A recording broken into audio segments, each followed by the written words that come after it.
I welcome you to this session of ISO 9001-2015, and today we are going to talk about format for context of the organization. So as you can see on the screen, there is a format given, and on the right hand side top corner there is document number QSD/4.1/01. QSD stands for Quality System Document, and 4.1 is the clause number and 01 is the document number. So that is how we give the document number.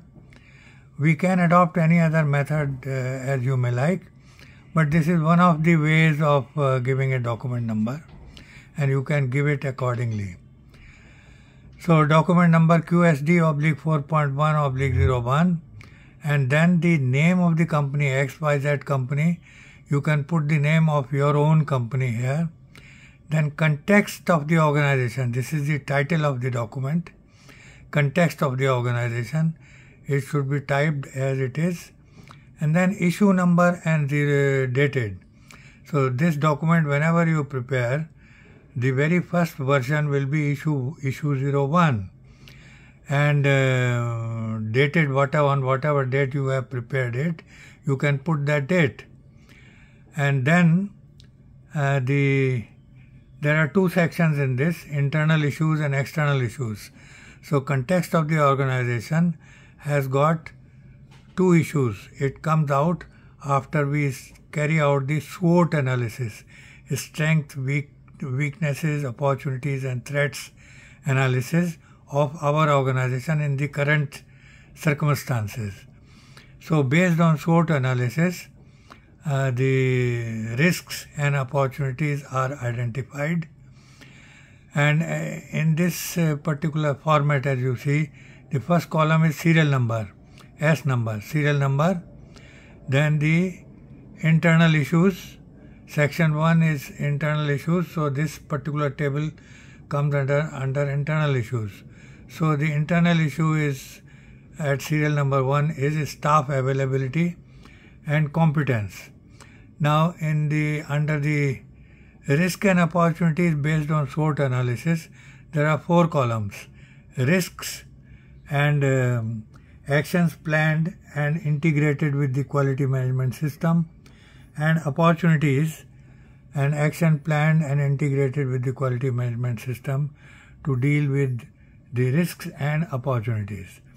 So at number 1 is staff availability and competence, and the risk is quality of manpower.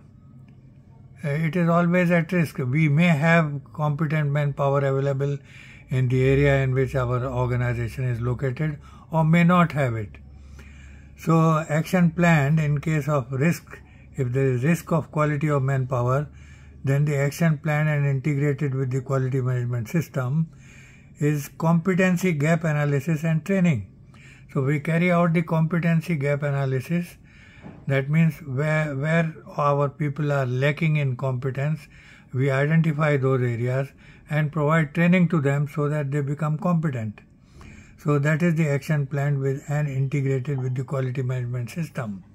When we say integrated with the quality management system, that means there is a procedure in the quality management system, and we have put this aspect in that procedure. So that is how we have integrated the action planned. And then we come to opportunities, and opportunities there are several, A, B, C, D going up to F. And A is competent leadership. So we do have competent leadership in our organization, and that's an opportunity for us. And regular training, motivated staff, teamwork, employee engagement, and creation of secure, and it continues in the next column on the next page. So when we go to the next page, you can read the remaining part of it. And the action plan and integrated with the QMS is objective planning. So we have put a procedure on objective planning. We carry out objective planning for all these titles, and procedure on training is also provided in the procedure manual. so that whatever training you provide according to that procedure, and make your records on the formats given in the procedure. So that is how the action is planned and integrated with the quality management system for availing the opportunities. Now we go to the next page or further on, and as you can see, the creation of F was creation of secure environment, and G is enhanced employee benefits. So all these are taken care against actions I spelled out in against serial number 1. That means staff availability and competence.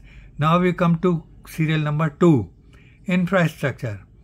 So there could be several points in this, and as we can see, the risk could be the non-availability or lack of infrastructure. That is A, and B is waste. These are the risks. Waste disposal, it can be a risk if not carried out properly. Lack of statutory permissions, if we have not taken all permissions, then it is a risk. And then the action planned is given in the next column. Planning and provision of proper infrastructure at all sites and training at sites. So this is one of the actions. And then waste disposal, supervision and control of waste disposal. And we ensure that it is done according to the rules and regulations. And lack of statutory permission, so we plan 100% compliance to the regulatory requirements. And now we come to opportunities.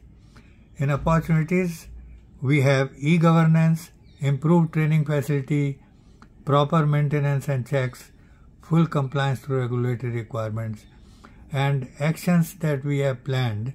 Our efforts are on for introducing e-governance. So we can say, if we have not introduced, we can say efforts are on to introduce e-governance. And proper maintenance and checks, this is ensured through the annual maintenance contracts, AMCs, and full compliance to the regulatory requirements. 100% compliance is ensured. And now we go to the next page, and next page is serial number 3, availability of funds. And in our company there is no problem, so we say no problem. And regular funds flow, that's an opportunity. And good reputation in the market, so a strong customer relationship management process in place. And 100% compliance has to be ensured, and 100% compliance has to be ensured to achieve this aspect. Okay, next is design capability. Delays in availability of good construction drawings at site. So that can be one threat. And regular meeting with the head office and client architects, that can do away with this particular delay. So that is how we have planned it. And in the opportunities, good exposure to design aspects and made available by senior staff. So this is the action taken by us. Then the language status, there is no problem, no issues in Delhi NCR. And number 6 is need to adopt ISO 14001 on environment and ISO 45001 on occupational health and safety. If we do not have these systems in place, we can attract more customers by introducing these particular standards, and then more customers will get attracted to our organization, because they will feel that we are carrying out compliance to environment as well as health and safety also. So our organization is taking care of these things. And no issues, that is the advantage. No issues in Delhi NCR, no pressure from clients for the certification to ISO 14001 and 18001. So currently we don't have pressure from client side, and we can leave it as it is. And then number 7 is values, no issues. And next is culture, no issues again. And as far as opportunities are concerned, we have written several points against these issues. And number 9 is knowledge, competence gap analysis not carried out. That's a threat. So action already initiated, we can say we have initiated action and we shall carry out the gap analysis and find out where action is required. And wherever action is required, we will take action. And then in opportunities, competent top management, that is our opportunity, and knowledge sharing is carried out. So we have that opportunities, and we can plan enhanced training, planned as objectives, and objective planning. So both of these can be taken as our positive steps on opportunities. And number 10, 11, 12 you can see on the screen. Accordingly, actions are planned in this. And now let us go to the section 2, external issues. Internal issues we have covered. There were 12 internal issues, and now we come to external issues. And external issues, serial number 1 is market and competition. So the risk is competitive environment, and the action plan integrated with the QMS is compliant to the quality management system as cutting edge and planning for ISO 14001 in near future. So that is the action planned by us. And in opportunities, expanding markets and repeat customers. So that was number 1 in this. And number 2 is customer requirements. So time constraint, that may be one of the customer requirements, time constraint and budget constraint both. And we are offering competitive edge timeline to clients, no compromise with quality. So this we can plan, and this can be a solution to this particular threat. Then comes the opportunities. Committed top management, that is an opportunity for us. And company policy, mission, vision suits customer requirements. So a strong presentation to the customer, this can be carried out by our customer relationship management team, and trained and committed manpower to ensure timely completion of projects. So customer requirements are taken care in this, and we have excellent track record. And we come to number 3, legal and regulatory requirements. So what are the threats? More stringent regulations for compliance, delays in clearance, waste segregation and disposal, and arbitration cases. And against all these, we have put our action plan, how we will meet these threats, regular reviews of the requirements, strong follow-up, and work instructions and training. And the opportunities, waste minimization measures are in place, and we have a strong knowledge base. So regular staff training and a strong knowledge base available. That is our opportunity in this point. Then comes 4, technological issues. There are no issues. Number 5, cultural and social issues. There are no issues. Accordingly, there is not much elaboration against these points. And now we come to the next one, number 6, economic environment, international, national, regional or local. Political rivalries are there, and accordingly we are supposed to plan the actions. So we can't do much in this, and therefore we have left the column as it is. And growth oriented environment, that is available to us, and we are also not planning at this stage any action against this. Number 7 is environmental clearances. It is a tardy process in place, and no issues faced by the company, as we have competent staff and good knowledge base, competent human resource. So we have no problems in this. Number 8, outsourcing and availability of skilled labor. No risk due to committed labor. So a strong training and interaction at the work site, that provides us this opportunity, this solution to this risk. And opportunity is training and development of contract labor, and regular training is provided to them. So that was number 8. And we come to number 9, power availability. Power failures, that's a threat, and power backup is made available, that solves this problem. And then captive power options and developing outsource agencies, that is an opportunity for us and used by the organization. Captive power options are used by the organization. That means we are maintaining the generator sets, and we can take power from there. And used as necessary, developing outsource agencies, that this aspect is used as necessary. We come to number 10, materials availability. Inadequate specs, that can be a danger, and reviews by the purchasing group, that will give a solution. And a strong purchase team in place and global suppliers. So a strong team in place is a solution to this aspect, this opportunity. Possibilities of exports, foreign projects.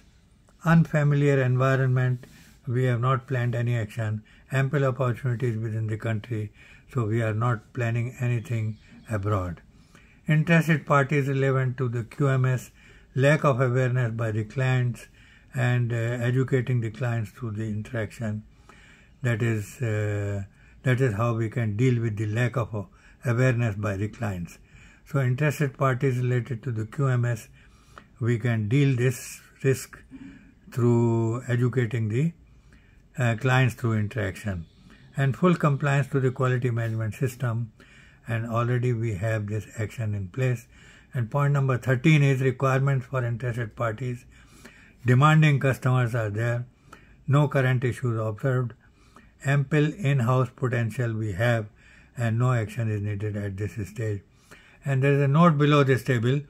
This document is reviewed periodically during the management reviews, and feedback from interested parties is taken into consideration while making this document.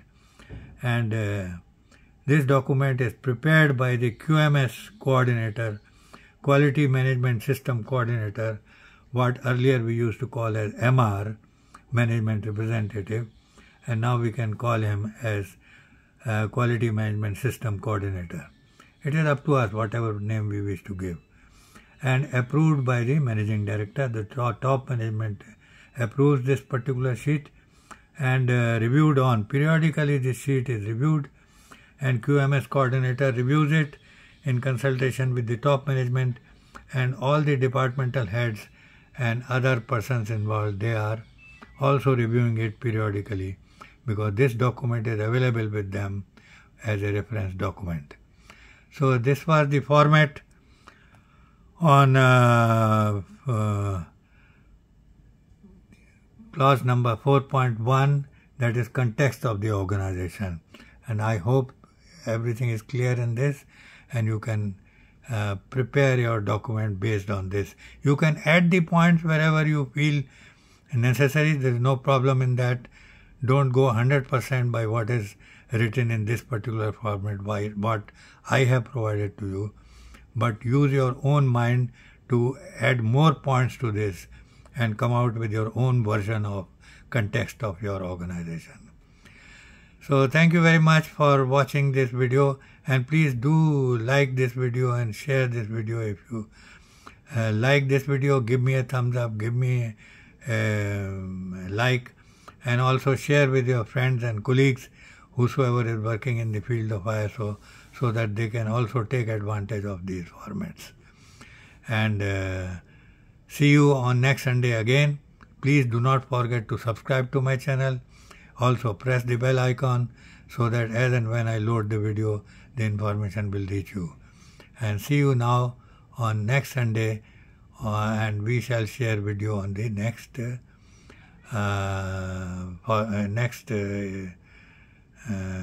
clause, that is 4.2. So thank you very much. Bye bye, and see you.